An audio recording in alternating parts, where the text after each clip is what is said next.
नमस्कार.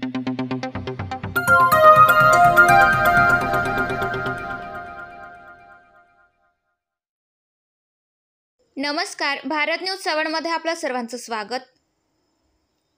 नांदेड ग्रामीण शोध पथकांनी हळद चोरी करणाऱ्या टोळीला ठोकल्या बेड्या.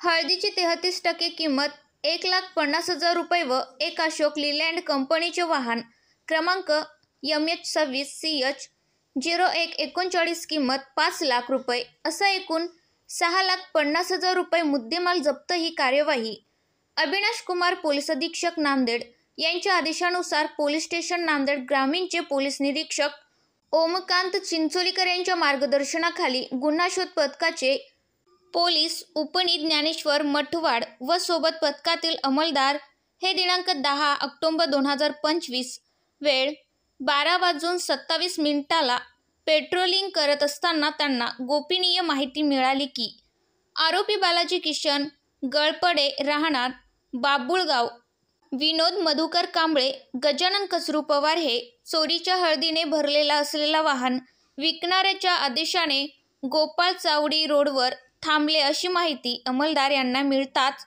त्यांनी आरोपीला ताब्यात घेऊन विश्वासात घेतली असता आरोपीने गुन्हा कबूल केले व मुद्देमाल जप्त करून आरोपींच्या मुष्क्या वळल्या.